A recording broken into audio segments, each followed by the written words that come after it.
Hello. It is due to my strong personal convictions and the circumstances behind some of my most cherished relationships that I feel obligated to make this warning. Tonight's episode is titled The Science of Exorcisms, in which not only will it dig into detail about the truth behind some of the most frightening instances of paranormal influence. It will also go into the ongoing debate on discerning whether or not a person is truly plagued by demons or they simply suffer from a serious form of mental illness. It is in these comparisons that some may feel attacked. They may feel inadequate. They may feel that I am going to try to discredit what it is they're going through, the struggles they face on a day-to-day basis. That is not the case. This is merely an opportunity to educate, to elaborate, and to clear up many of the misconceptions, as well as maybe, provide some insight that could be the smoking gun as to what we're all looking for. My name is Dakota Frandsen, and this is Specialist of the Strange Radio Show. After tonight's broadcast, we will also get to listen in on a trailer for my upcoming book, due to be released this October. Stay tuned, strap in, get yourself comfortable, and I hope you enjoy the show.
So briefly, what are we here to talk about?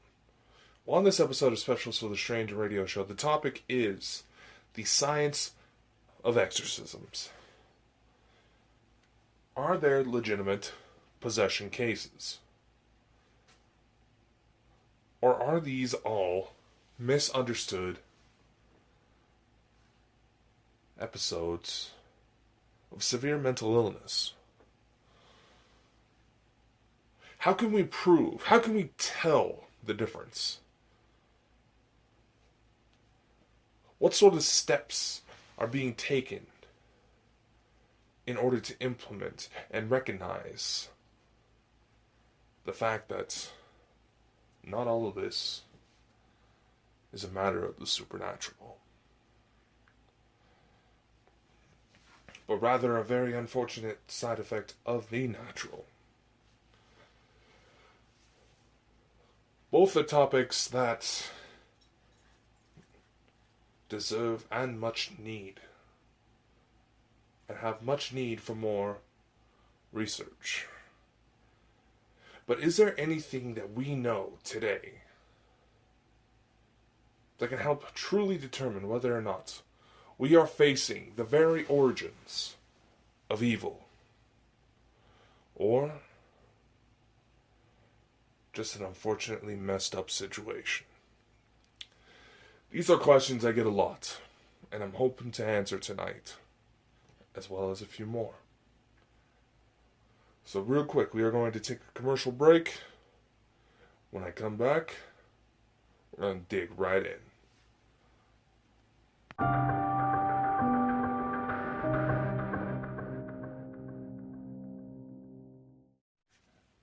Hey everyone, Dakota Frandsen here, Specialist of the Strange.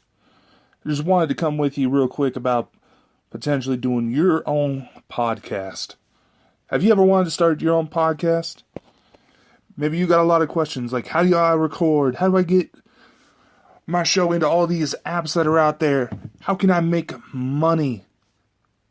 There are probably several thousand other questions about getting this show off the ground that you have been formulating and communicating in your mind. And I'm here to tell you that there is a very simple answer to this.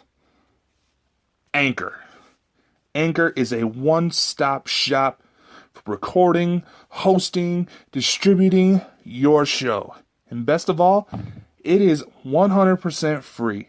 Get all the perks from the other guys without having to pay for subscription fees. And best of all, it is easy. And in fact, Anchor can match you up with sponsors who want to advertise on your podcast right now, which means you can get paid doing what you love. Isn't that the fucking dream, my friends? In fact, that's actually what I'm trying to do right now by reading this ad for you. It is amazing. It helps ease the process for guests, putting on music, whatever you want to do. So if you want to start your podcast, make some money doing it, go to anchor.fm/start to join me and several other fabulous people already using Anchor. That's anchor.fm/start. And I cannot wait to hear you on the air.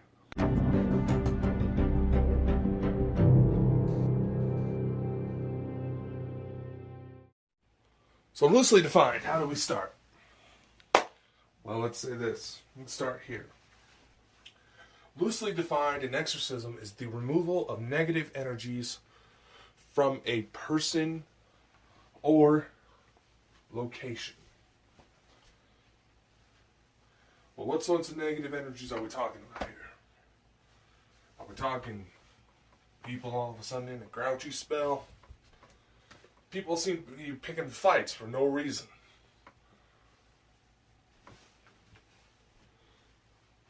romantic breakups, divorces. How do we know that there's something influencing the circumstances in our life whenever we face the dark truths of reality? Nearly every culture around the world and throughout history has had some form of exorcism, cleansings, what have you. Every culture had some form of it. Through the use of prayer, chants, meditation, sages, cleansing rituals, holy water, sacred stones, some even extreme cases, measures of quarantine. But all of these matters, is there any effectiveness? That's hard to define. Because unfortunately, because of these matters and the fact that it delves deep into the human psyche, these matters are very much up for dispute. The Vatican recently revised its regulations for exorcisms. Basically modernized the language and even included the possibilities that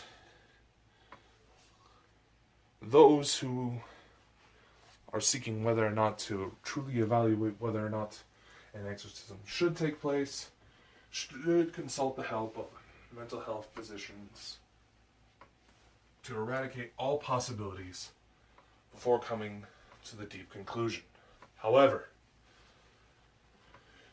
there are still individuals out there who take the old school way of thinking that every little inconvenience is the work of the devil. There's a case I worked on, and unfortunately, it's a matter that's still yet unresolved, where a young lady was being put into exorcism rituals, conducted. I should rephrase myself real quick before I mumble too much, because this is a very serious matter. There was a young lady whose own father subjected her to various religious rituals, various seances, in order to try to eradicate the evil spirits within her. Trying to eradicate the evil spirits within a teenage daughter. And quite frankly, I'm going to drop the hint that this was a once-a-month occurrence. This individual believed that the menstrual cycle was a sign of demons. I'm still working on him. Quite frankly, I'm going to beat his head in for what he's doing to that little girl. But that also proves my point. We have too many people here that assume they know everything, that the Bible knows everything. It does not. The various ancient religious texts have been heavily modified over the centuries. Some, it was just, could have been typos that weren't caught. Several times throughout history, religious authorities actually removed several texts from the Christian Bible, and several other texts have chunks missing through various instances over time. We don't know everything about our ancient past. And unfortunately, with our new understandings of mental health, going back at some of these mass incidents, witch hunts, for example, violent convulsions, speaking in tongues. These are all signs of severe neurological and mental illness that are still kind of hard to treat today. Violent convulsions, speaking in tongues. They could have easily just been having epileptic seizures.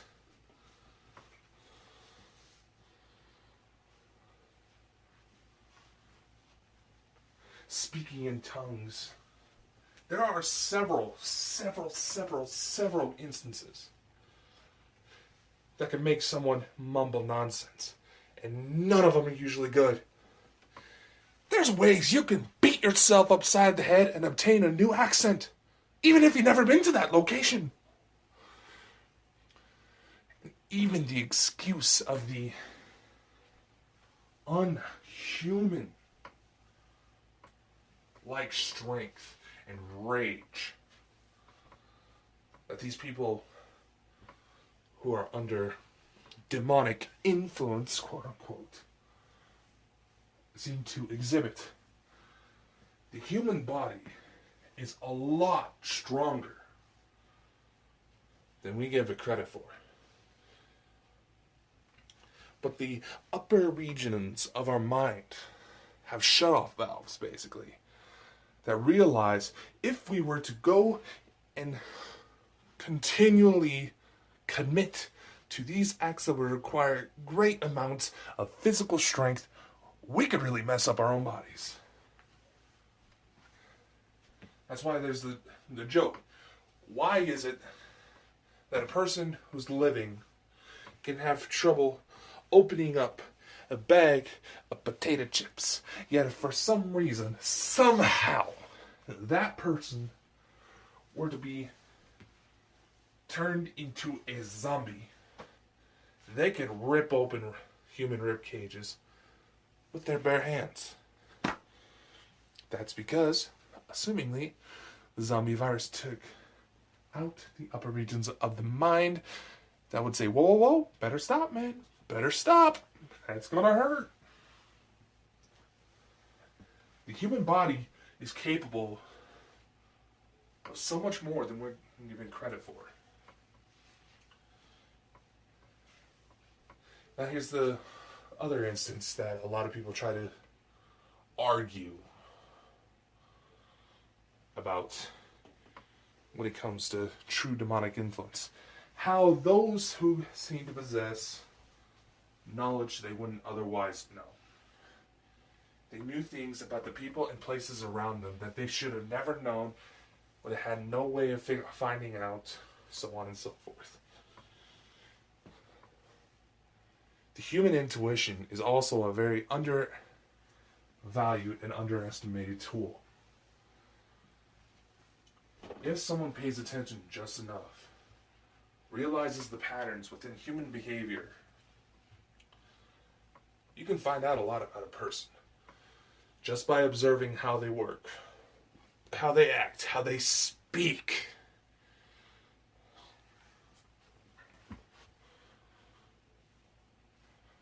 Or whether or not they got funny little marks on their skin because they rubbed sun lotion at this time of year on their body the wrong way. Little things like that. It is possible to evaluate and realize things about people that otherwise we would have never known. Now, one can argue that because it's often instances like a middle name that nobody knew about, a deep dark secret from their past the person that the demon is trying to insult buried long ago. Essentially, these would be circumstances that fall under being in God categories. Basically, situations that only you and higher powers above you would know, because you are the only ones there.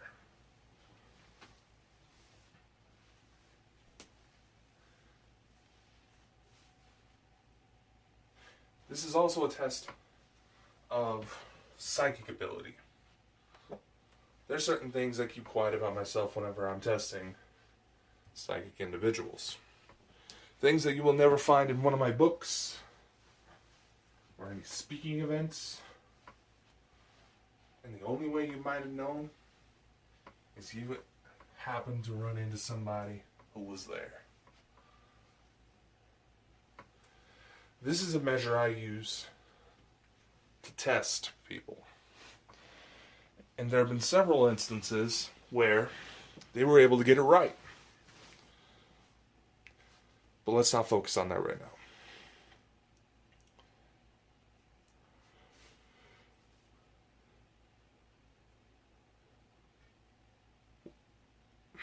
How should I say this?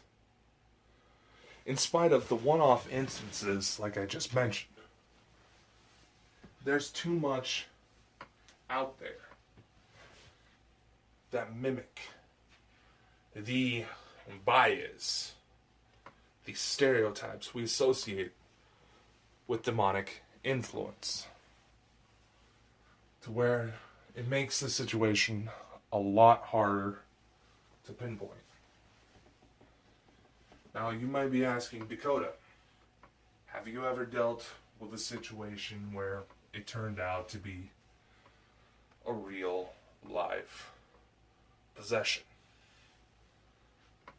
Yes, I have, and I'm going to go into a little bit of detail on those later on.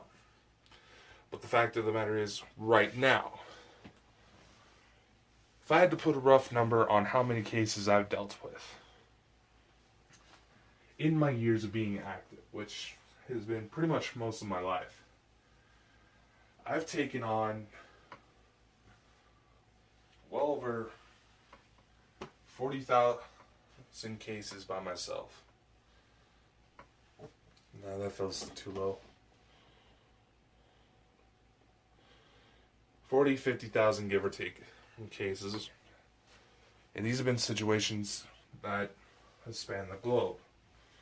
Though I've been able to help out from my own little podunk small town here in Idaho. Only,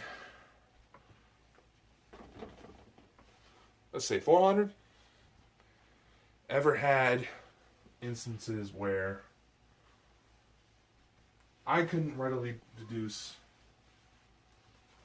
what normal circumstances would cause the paranormal-like activity, in spite of all the measures I recommended. Now, this number is not,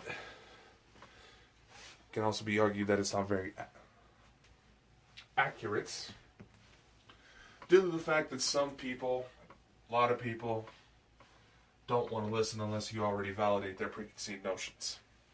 And I run into that a lot. And if for some reason I feel that that's the case, I will drop the case altogether, because I'm not the person that should be helping. Why do I drop it? Because that person won't listen to what I say needs to be done in order to fix the problem. And we'll go to others who will try to validate their claims. And often, these people will be the ones that charge. Therefore, under all rules, are fraudulent. Now, out of these 400 rough cases, give or take, I've only ever had 3 where it was obvious something powerful, something mean, and something downright evil was at play. How do I know this? It's the circumstances, again, the one-off circumstances that can't be alleviated by anyone else. I'll probably be making some references to the Demon House documentary by Zach Bagans.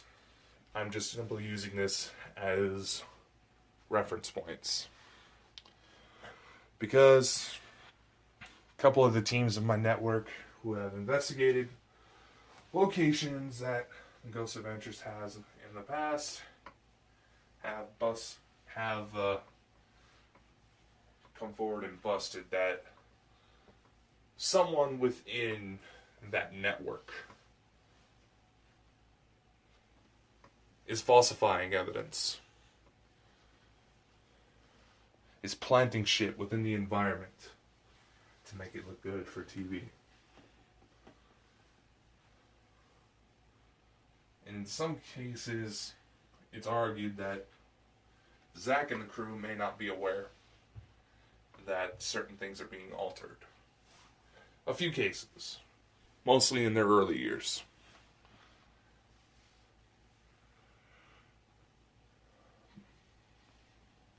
But after this commercial break, we're going to talk about the real situations. How you can know beyond reasonable doubt that you are dealing with powers from beyond this world. I hope I'm making sense so far. And please let me know in the comments below if I'm not. I'll try to elaborate everything. But I noticed a pattern with some of you. Please wait until at the end of the broadcast before you submit your questions. And yes, you might delete some of the comments, but I still get the messages of how they were when they were originally put in. Just to let you know. So anyway, we're going to go to the commercial break. And we're going to talk about the real circumstances. And you're not going to want to miss this.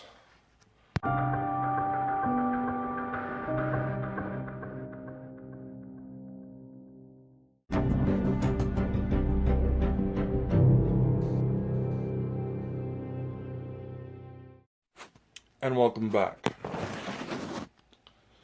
Before the break, we talked about instances where demonic influence is often assumed due to cultural bias, I think we'll call it. Where people assume too much from horror movies, what their religious leaders told them, and their own cognitive bias. Which is a psychological term which basically means that they are only listening to the shit that verifies their own beliefs. Am I saying demons aren't real? Hell no. They're real. But they're not as active as a lot of groups try to claim they are.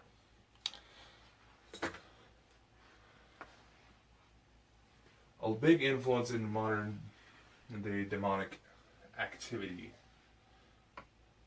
are spikes in mental health issues. Now, this is one of those things where the factors that are really behind it are not being fully observed. Overall, the percentages of mental health patients, people afflicted with some sort of mental illness, is on the rise. But you also have to consider that mental health professionals have also categorized a lot more certain quirks within human behavior. And oftentimes, these aren't exactly cases that lead to life-altering challenges. Now, situations like dissociative identity disorder, PTSD, bipolar, schizophrenia, those are all very real. Neurological problems, such as seizures, very real.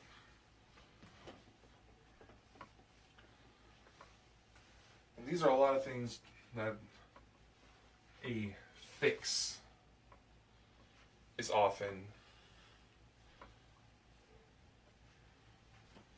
how should I say this? No, that doesn't feel right. That doesn't feel right out putting it like that. A quote-unquote cure for these ailments is trying to be researched.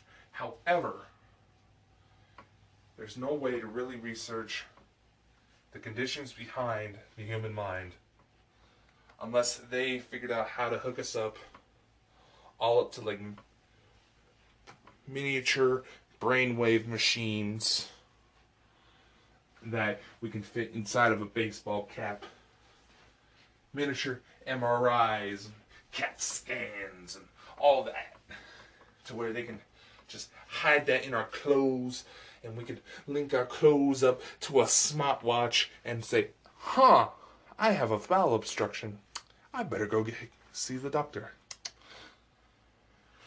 In order to really understand a lot about the human condition, they're going to have to find ways to strap sensors on our entire body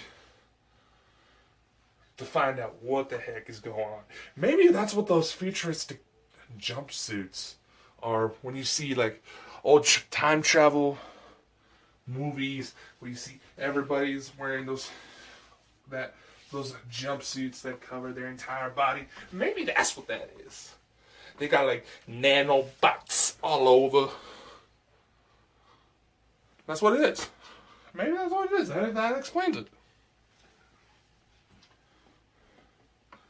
But that's going to be the only way that we can really understand what's causing the human condition. Constant surveillance. What outside stimuli is affecting us like that? Like that.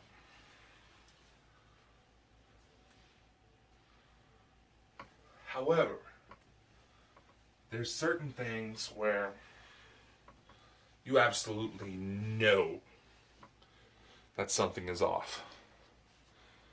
If you were like me and you got sick a lot when you were growing up, you've probably been to the doctor enough times to where you learn enough about your own body where you can go, ooh, something feels funny in my lung. That can't be good. That can't be good. I don't smoke, so it's not that. Oh, felt it come loose. A little phlegm, that's it. Maybe you're someone who's had enough medical intervention, whether or not you went to medical school or you were just like somebody who got sick all the time, and this is not just, Timmy has a runny nose. It's like, no, let's get this fucking kid to the ER now type of sick, which my family can verify. I was one of those kids. But standing strong, not totally in one piece, but I'll live. I'm getting sidetracked too. Like I said, before the break, I went into a bit about mental health, the connections about, the overlapping symptoms, let's say, which causes a lot of confusion for people who simply just do not know. And unfortunately, religious matters tend to aggravate these conditions even further, to where physical, mental, emotional, verbal, sexual, every form of fucking assault becomes prevalent. And people are using religion as an excuse. And that's why I don't identify with any major religion. I study all of them, but for more academic reasons. To try to put shows like this together in order to really determine what's really going on. Now, it could also be argued that demons are merely a manifestation, a personified version of the darkest human thoughts. And that's not exactly out of the realm of possibility. But as I discussed in previous episodes, there seems to be a spiritual evolution that leads to the creation of what we know as demons today.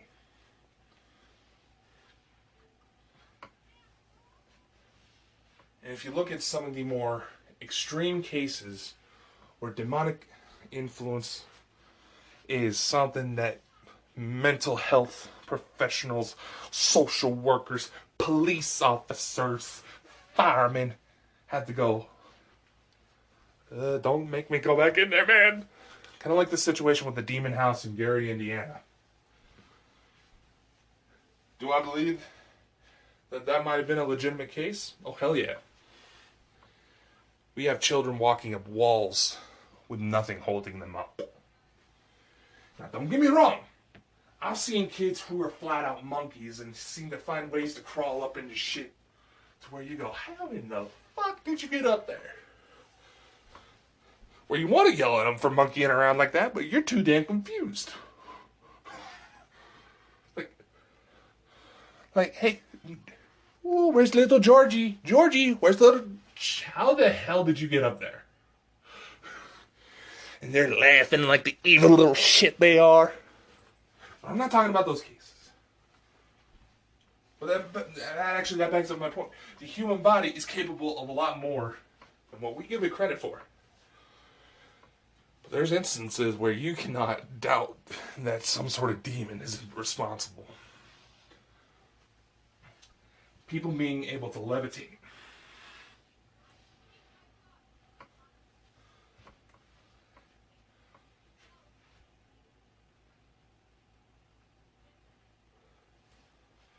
And I'm not just talking like the cool little street magicians that are secretly using a special type of pedestal that's covered up to make it look like they're just floating.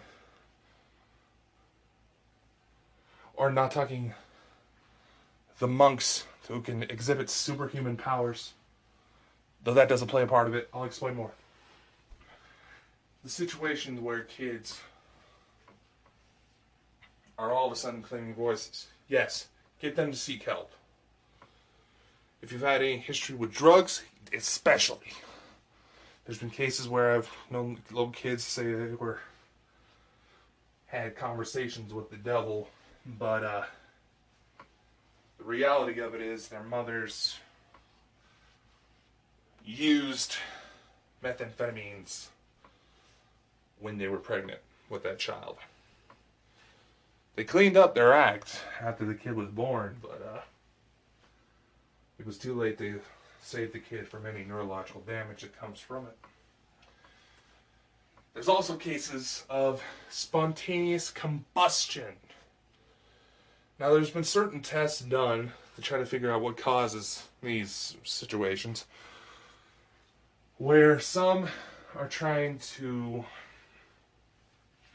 say that it may be sudden internal chemical combustions going on within inside the body, some sort of freak imbalance.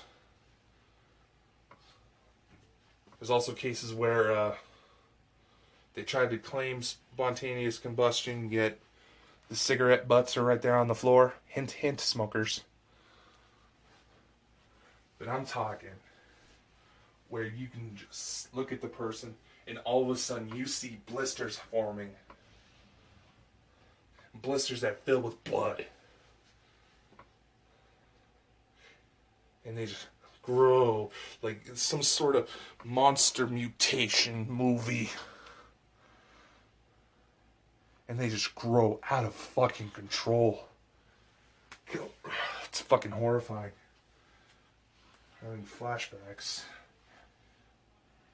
The speaking in tongues. I mean, if they're actually forming tangible sentences, and this is where getting some sort of knowledge of what other languages roughly sound like can play into factor here, but I'll try to explain more a bit later.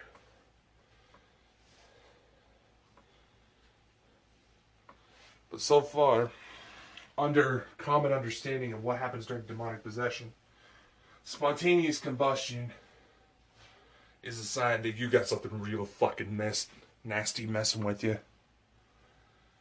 And unfortunately, that's also a big indicator of how deep the infestation has gotten. Now, those of you who watched the Demon House documentary, while it is disputed how much of it was falsified in order to gain audience appeal, I have been trying to get in touch with this specific doctor about this, but there's maybe another situation where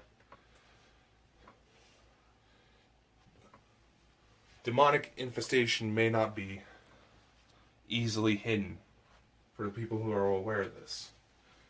I'm talking magnetic anomalies. As living creatures with electrical signals going through our bodies, our own body heat, we give off EMF radiation. It's very minimal. Usually not detectable on most sensors unless their sensitivity level is pumped way up. But like I mentioned in a previous episode, if these demons are in fact influencing us from higher dimensional planes, their own physiology may give off radiation that's nothing to them, but it's practically like sitting next to a pile of plutonium.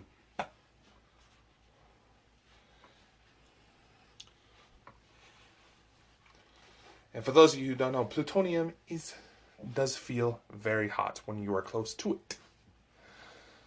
It is also very dangerous material. If true demonic influence is in fact a factor in a certain situation, it may be a wise idea to study up on the geomagnetic background noise of the area you're investigating at. Because a person who is truly possessed may give off readings for electromagnetic frequency, EMF radiation, that would probably kill them. And in fact, everything from like us waving our hands, clapping our hands like that, that can send out EMF radiation. That is also something in our 3D world. Doing that can shoot off electromagnetic radiation. But it's so minuscule, you will need some very, very, very, very sensitive equipment in order to pick it up.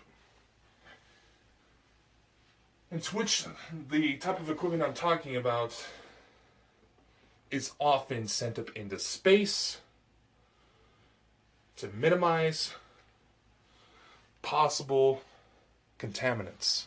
Anything that would alter the results of the test. If it is possible, because this is a matter that needs to be tested further, and unfortunately that also calls for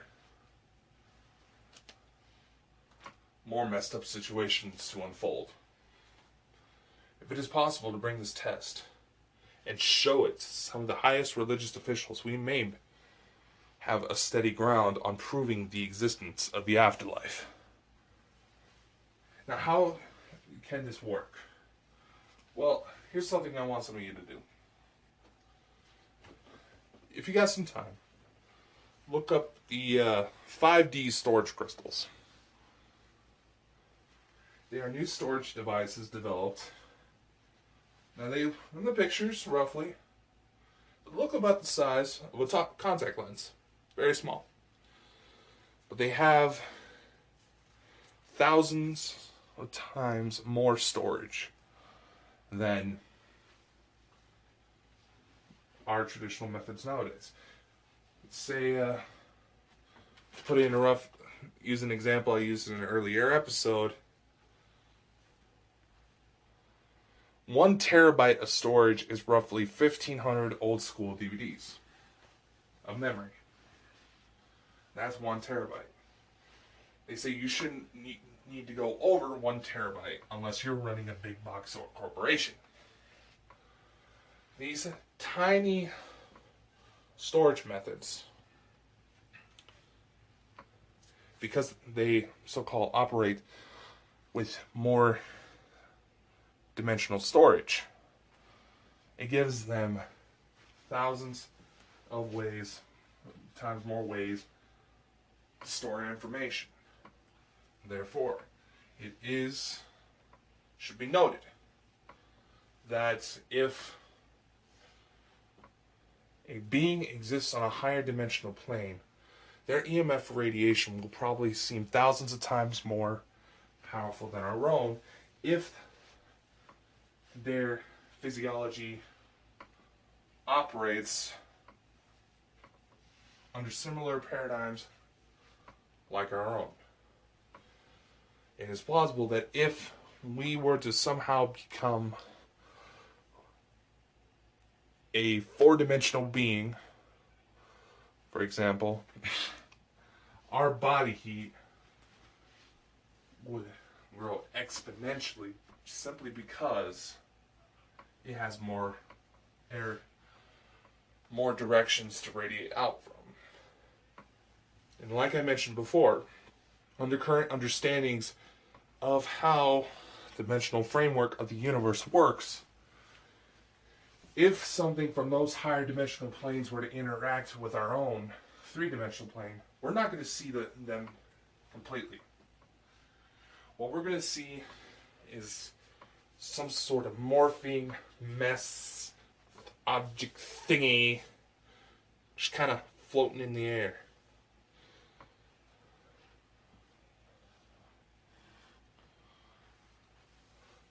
But of course, these methods are going to take a lot more study.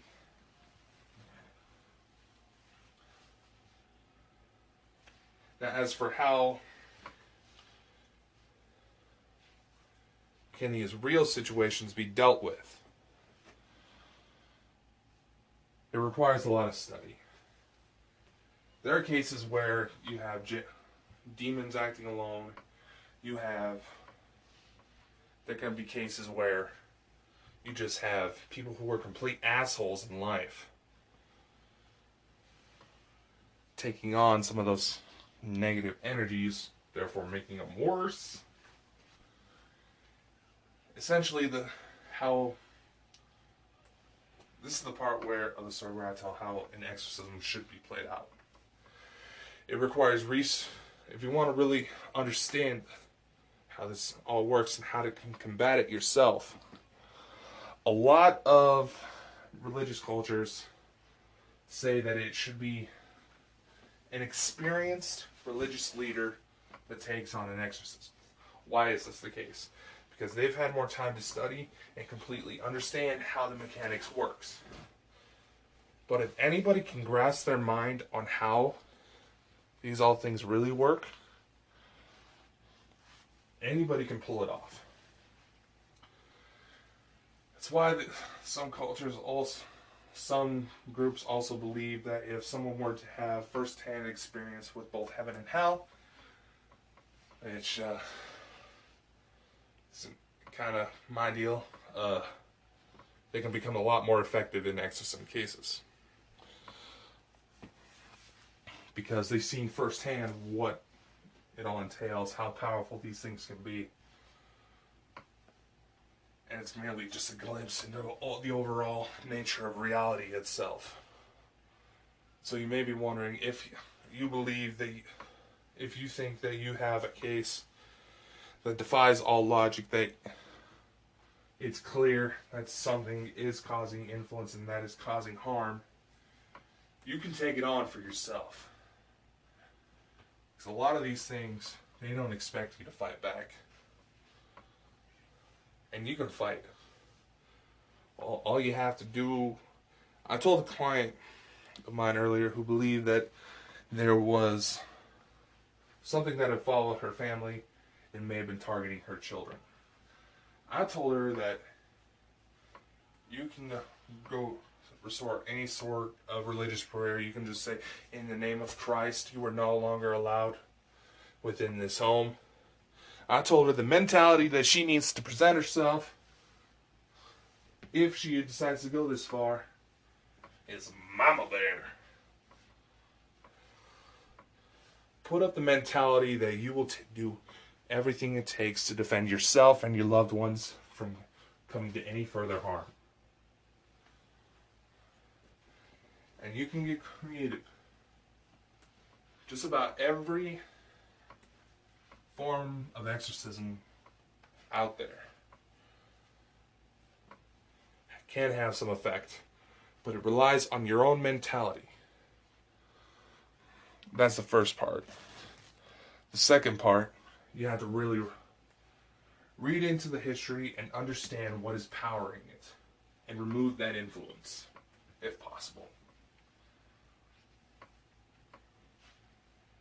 Say in life you're dealing with, say in a situation you're dealing with a human subject who was such an asshole in life that he started exhibiting demonic traits.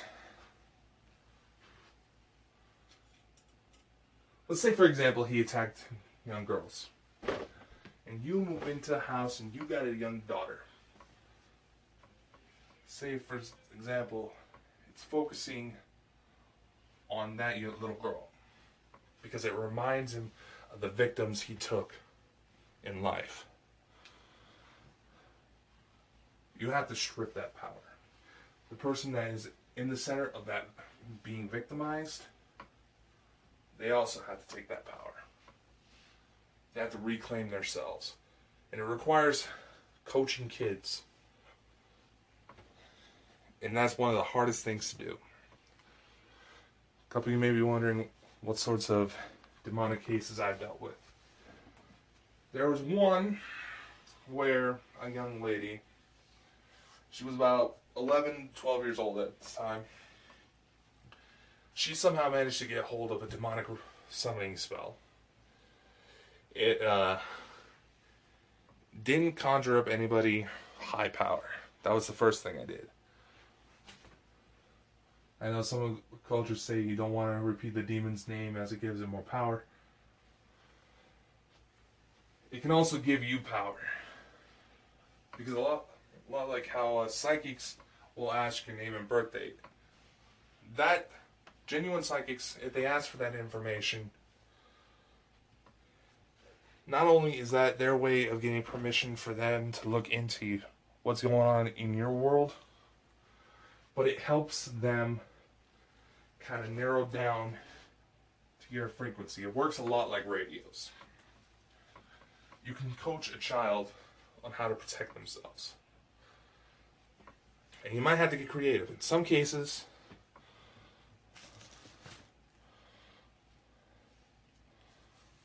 okay, I'm getting sidetracked. In some cases, when it comes to children, getting a favorite toy or getting them to put in the image that their favorite superhero is going to protect them will assist.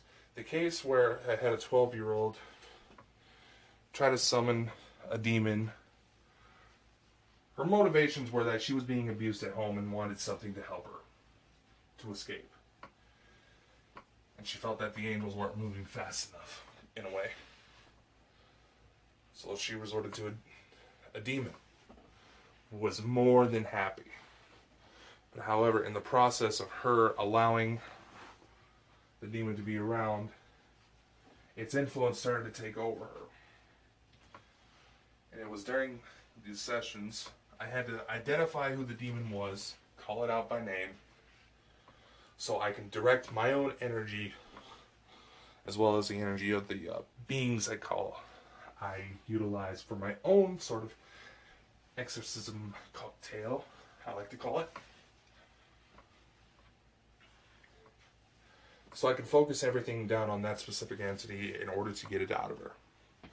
And it was during the process that the demon realized he was going to be in a losing fight. He tried to set her on fire from within. She's been healed. Shortly after the exorcism went through, her wounds actually healed. She was able to bounce back pretty quick, but kids are pretty good about that.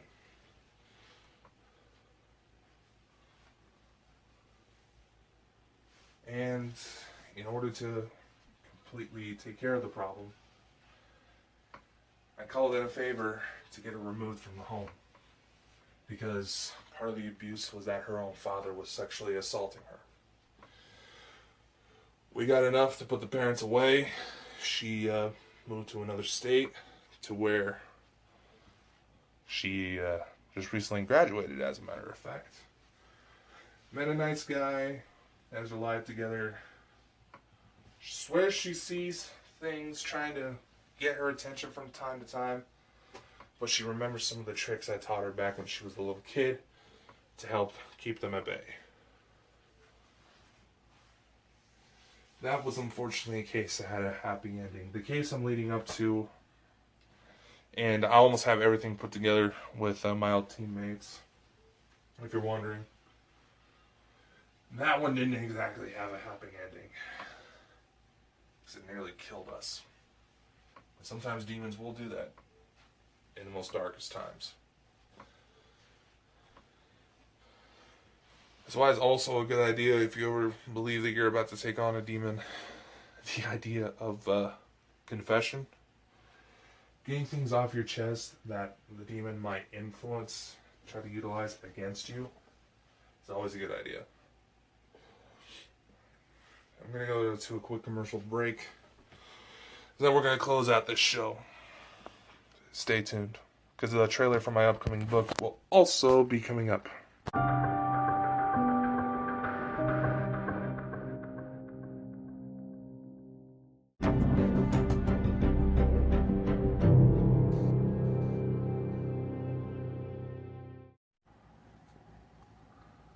Like I said before the commercial break, it is possible for anybody to take on their demons.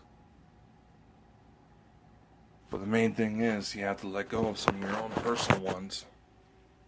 Especially if you're going to try to help take on others. And the root of the matter is, you have to really understand everything that's going on. And become willing to adapt as new information comes forward. The Vatican is trying to implement this a bit more. Realizing that a lot of what was called demons back in the day are simply people whose minds terrorize them.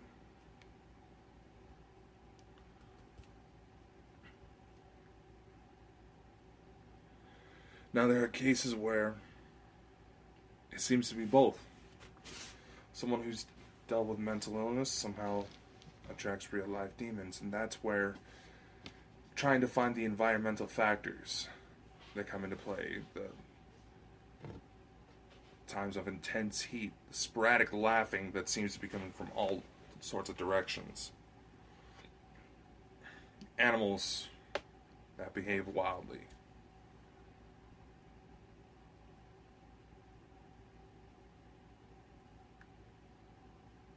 And sometimes feelings of intense rage.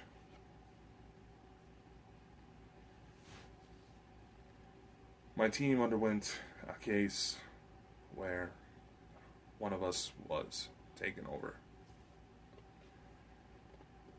and required phrasing that I'm still trying to translate through all the resources I have at my disposal.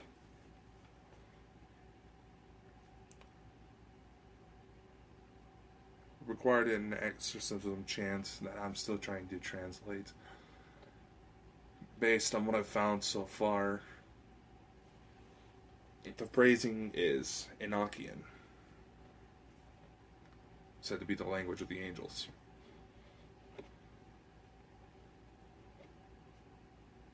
However, trying to translate something from a dead language is, with very little guides, is kind of a hard, kind of a daunting task.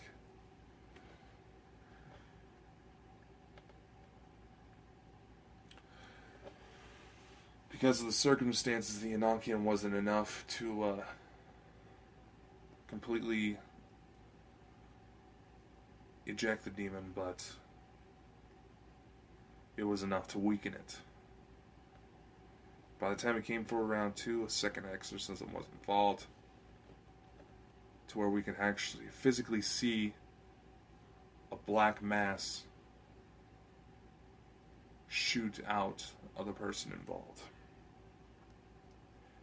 And I'll just admit this much. It hurt like hell.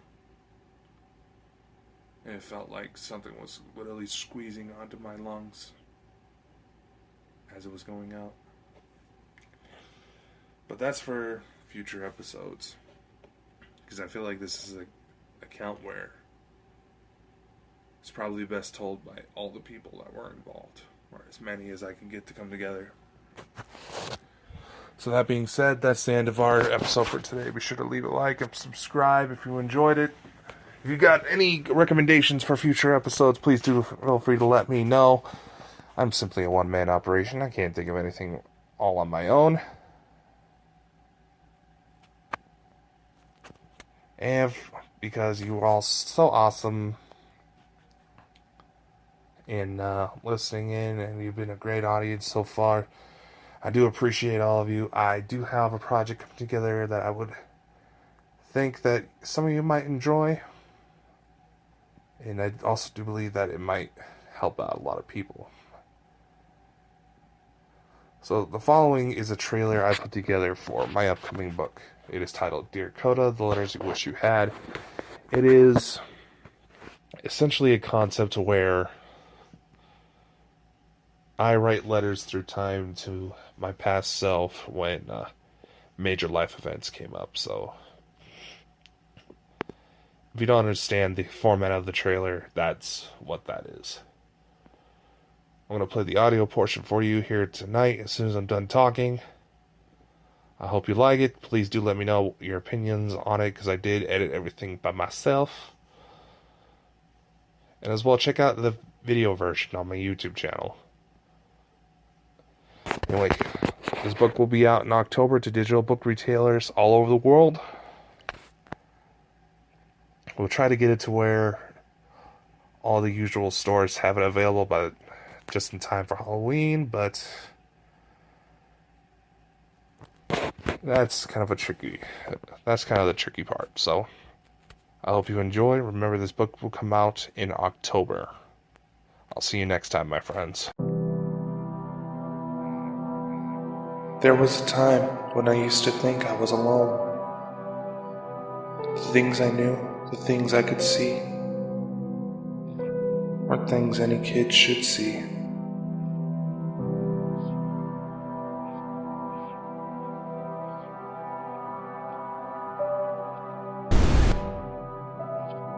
I've been fighting for so long. Fighting alone against things that shouldn't exist. Hunting for answers to questions no one else knew existed.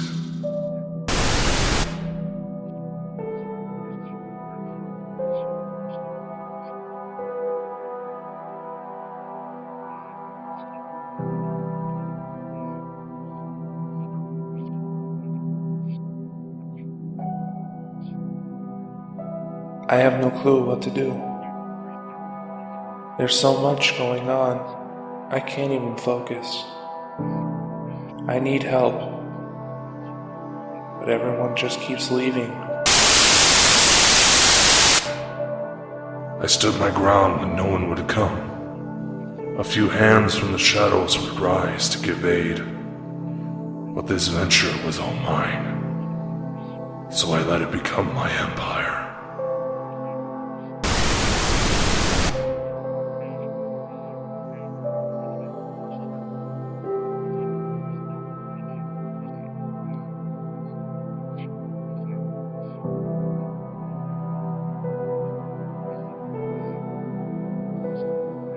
When I started studying, I found these letters that explained almost exactly how everything was going to happen, and even mentioned things my family and friends never knew. It was hard to believe it was true, but there was no doubt about it.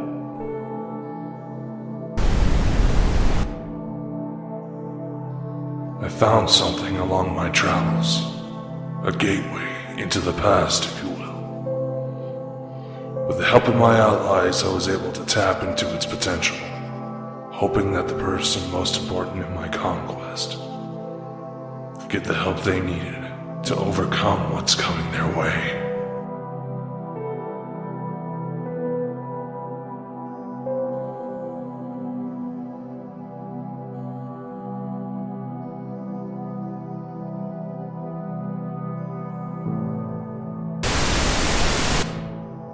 I've lost so many people, my friends, my family, even people who I fell in love with. Because of this never-ending cycle, the good I do is never enough.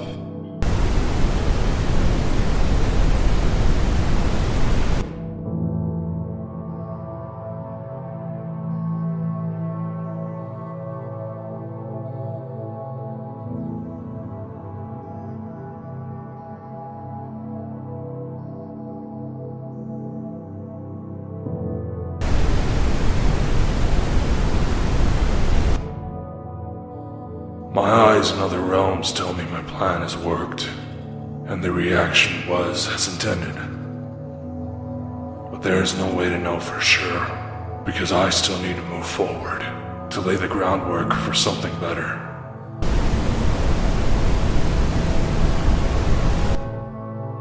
With every message I got, the one thing I wanted all along came forward. I lost the care for how others saw me long ago. But still my desire is to leave those in witness realization that all troubles can be overcome. Hope that I wouldn't be like the people who made me like this.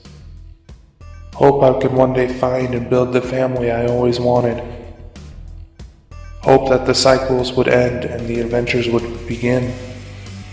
And it is hope that those mysterious letters gave me. Even if that all they needed was a little hope. As I know I helped spread by sending the letters through time, straight to me. But to those who dare stand in my way, now the only thing left to say